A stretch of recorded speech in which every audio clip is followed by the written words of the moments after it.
So, welcome back. Today, I have a very special guest here, Mr. Patrick Johnson, and we have been talking about the journey to healing. He's been sharing a wonderful story with us, but very, very touching as well, about how he's pretty much had to overcome as far as one of the biggest tragedies that have occurred inside of his life. And before we left, I told him I had a number of questions that I wanted to be able to go a little bit deeper with. So we're going to pick back up.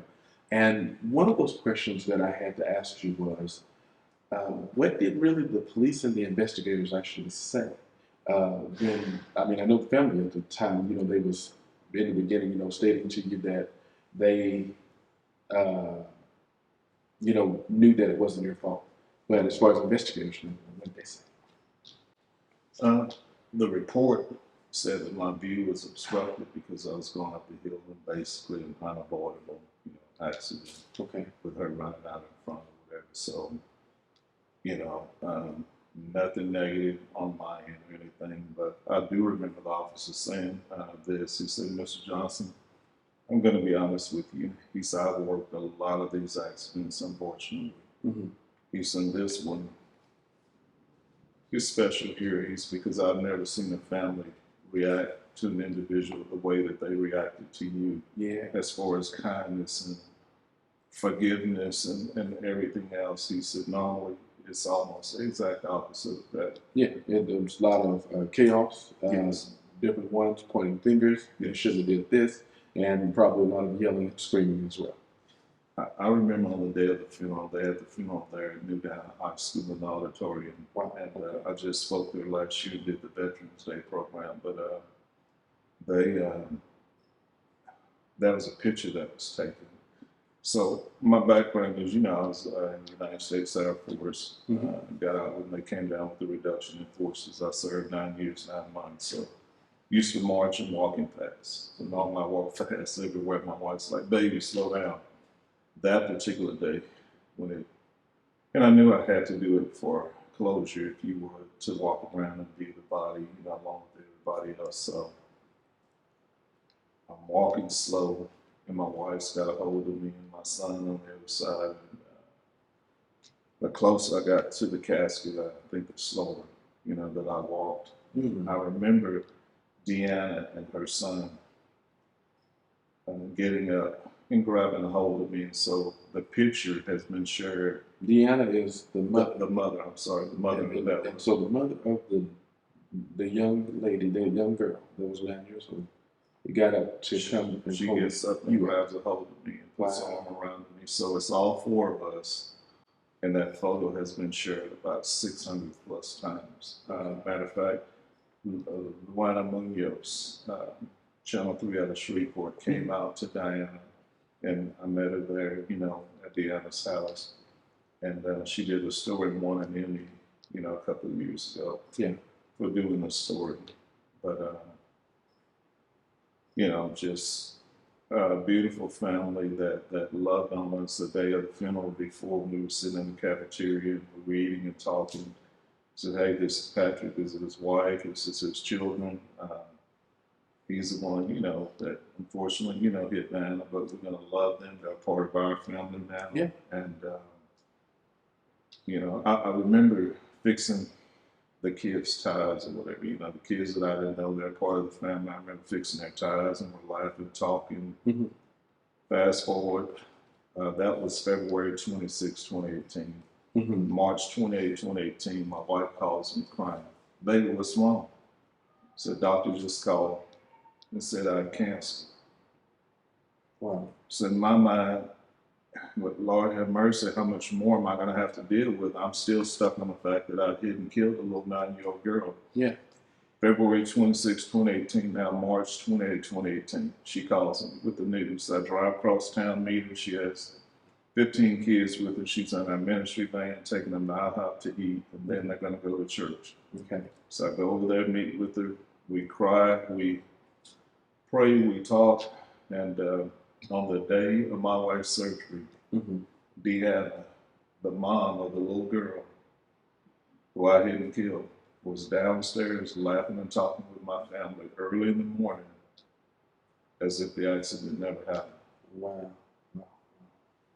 And so, uh, do you feel like as if that this was a, I don't want to say necessarily as far as like a God sent thing, Sure. but at the same time, I mean, it had to be some form of, as far as like spiritual connection, Yes. just for you guys to be able to get to that point. I mean, so suddenly.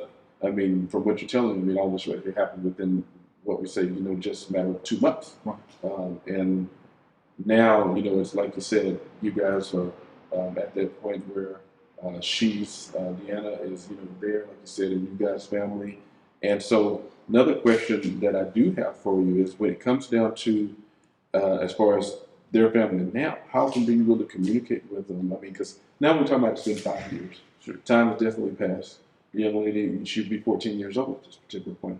So, how often do you actually communicate as far as with them, or do you talk to them ever?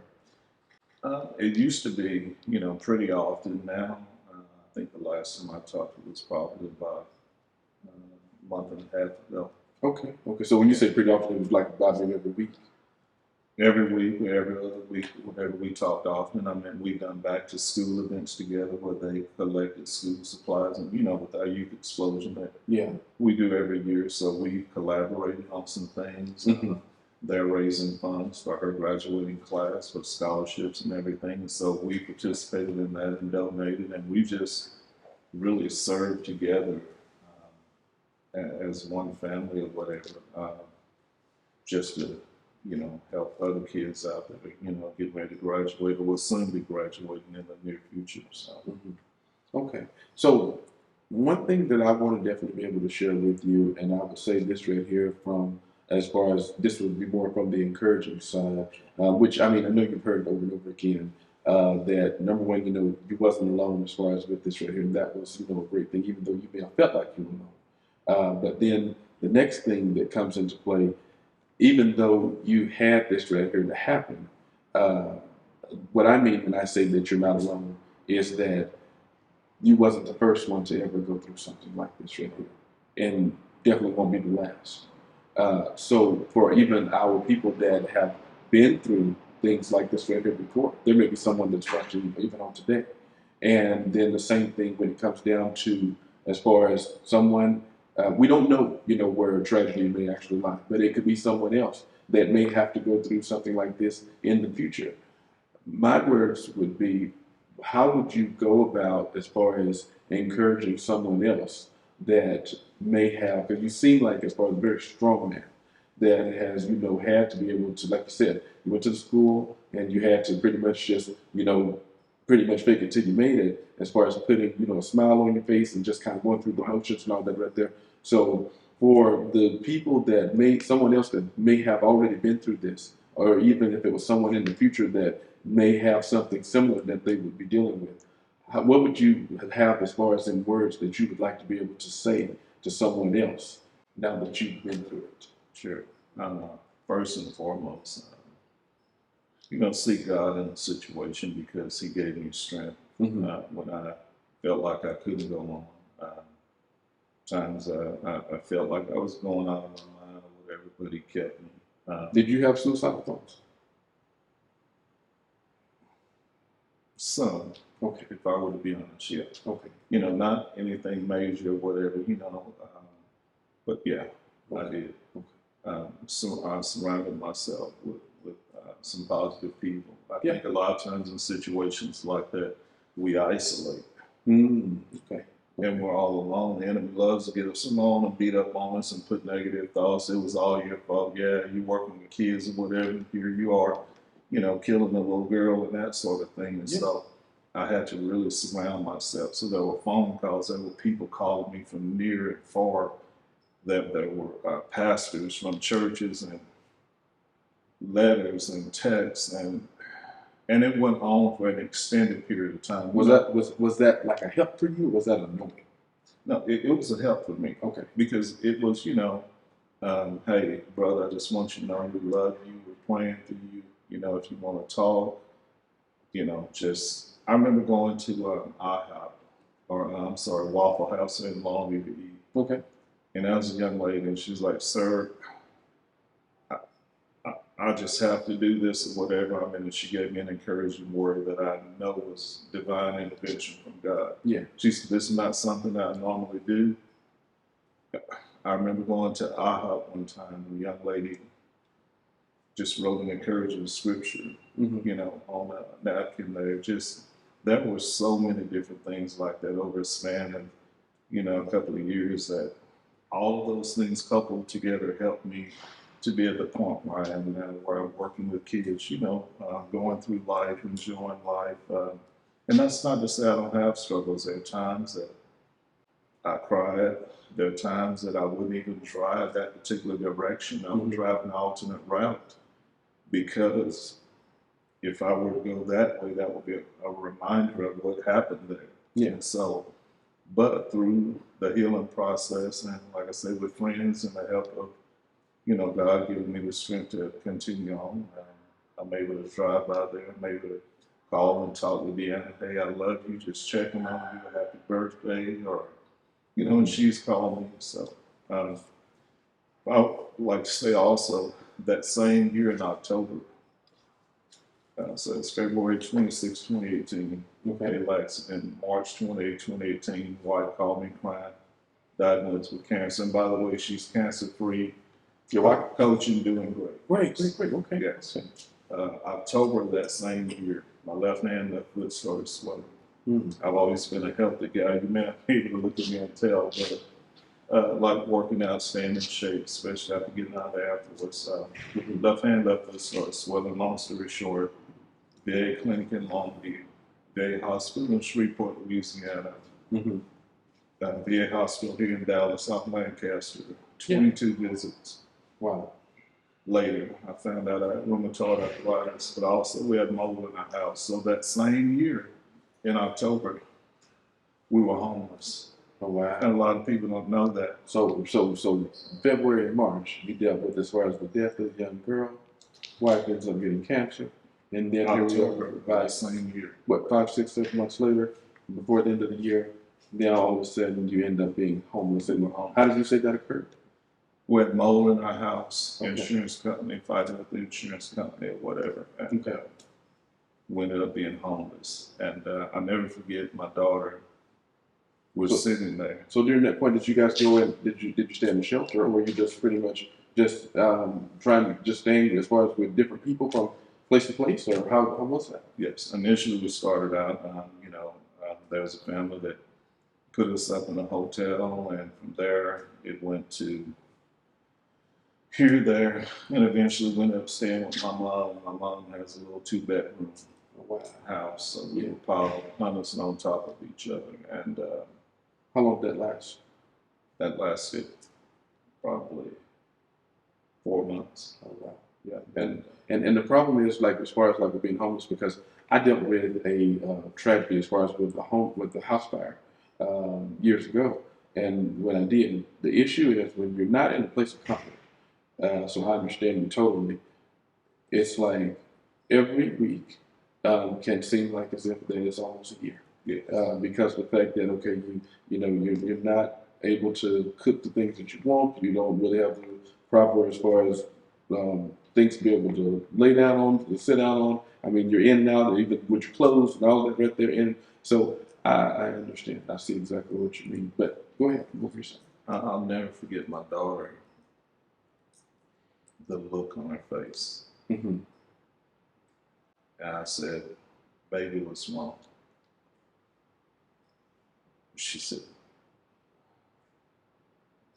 said, "Daddy, I'm just scared." She said, "Where are we going to stay?" Mm-hmm. And tears by this time were streaming down her face. And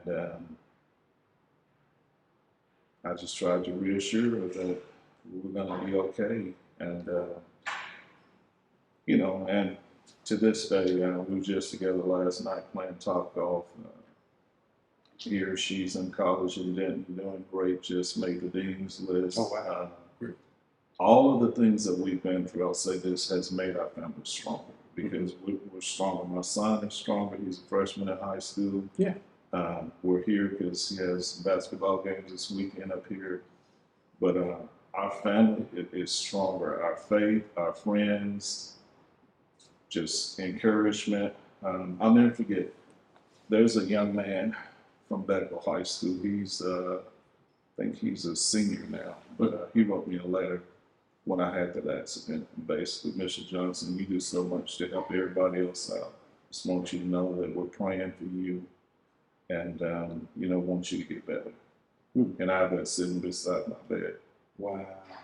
So, as I stated, I wanted to entitle this interview as far as the journey to healing, and it sounds like as if that in the beginning, of course, I know, especially the day of when the accident occurred with you and the young girl, that it may look like as if there was not going to be any way as far as out of this right here, beyond looking at as far as the law enforcement and all that right there. Your mind, like you said, that's why I had to ask that question. Did you have suicidal thoughts? It's just like, okay, this little girl is no longer here. It's my fault. What do I do?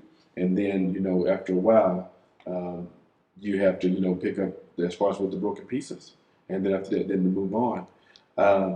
One of the things I feel like from what I'm gathering is that helped you the most was the fact that you had so much love that came, as far as from her family, which, like you said, as far as what the investigator said, very, very unheard of.